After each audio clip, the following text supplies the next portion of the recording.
अब जीआईसी आज इसका ओएफएस जो है वो रिटेल निवेशकों के लिए खुल रहा है। सरकारी इंश्योरेंस कंपनी है, 2017 में इसको लिस्ट किया गया था। और हालांकि जो रेस्पॉन्स रहा है संस्थागत निवेशकों से यानी कि नॉन रिटेल के लिए वो कुछ खास नहीं रहा है। मतलब जितने ऑफर किए गए थे शेयर उसके आधे से भी कम के लिए बोलियां आई हैं। आप देखिए करीब 12 करोड़ शेयर ऑफर किए गए थे, 5.8 करोड़ शेयरों के लिए बोलियां आई हैं उनकी तरफ से। कल हमने देखा शेयर करीब 6% गिरा क्योंकि 6% के आसपास के डिस्काउंट पर ही इसका फ्लोर प्राइस था जीआईसी का। मयूरेश जी, आपसे जानना चाहेंगे, कमजोर रिस्पॉन्स, मतलब सरकार जो उम्मीद करके चल रही थी उससे तो काफी कम, और अब हार्डली 3.5-4% के आसपास ही ये स्टेक इस ओएफएस में ऑफलोड कर पाएंगे। ये ओएफएस के जरिए आप इसमें आवेदन करने की सलाह देंगे क्या जीआईसी में? मॉर्निंग अभिषेक। नहीं, मुझे लगता है, आई थिंक जो रीइंश्योरेंस मार्केट है, I think there is a huge amount of growth that can probably come through, और ये शायद नंबर्स में रिफ्लेक्ट हो रहा है। ऑब्वियसली आई थिंक जो पेनिट्रेशन है मार्केट का, इसमें अभी भी समय लग सकता है, बट स्कोप बहुत बड़ा है। तो कहीं ना कहीं I think over a longer period of time numbers में जो कंसिस्टेंसी हम देखना चाहते हैं वो डेफिनेटली रिफ्लेक्ट होगी।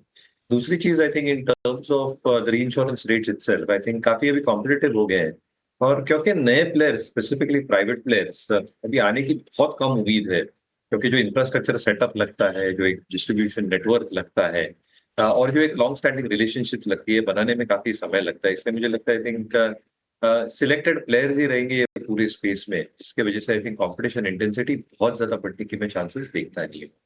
तीसरा, I think in terms of valuations and price action, obviously price action along with the market अच्छा खासा जीआईसी में भी देखा गया है, बट मेरे ख्याल से आई थिंक स्टॉक में अगर गिरावट आए तो आई थिंक एक बेहतर रणनीति होगी। I think that's a better risk reward scenario given for investors. ठीक है, जीआईसी को लेकर ये व्यू। इंडिगो को लेकर जेफरीज की रिपोर्ट है। हालांकि मुझे ये लग रहा है कि ये टारगेट जो जेफरीज ने पहले दिए थे, टारगेट तो मुझे वही दिख रहे हैं, 5,225 रुपए के। हालांकि जेफरीज ने ये कहा है कि कच्चे तेल में गिरावट से कंपनी को फायदा होगा। इंटरग्लोब एविएशन, आप शेयर लेकर आइए स्क्रीन पर, और प्रमोटर थोड़े कंपनी में हिस्सेदारी घटा भी रही है, खबर पहले आ भी चुकी है। इंटरग्लोब एविएशन 4,800 रुपए का भाव। हालांकि निश्चित तौर पर क्रूड जिस तरह से कमजोर हुआ है, उम्मीद करके चलेंगे कि एटीएफ के दाम भी ये जितने भी तेल कंपनियां हैं, ऑयल मार्केटिंग कंपनीज वो घटाएंगी।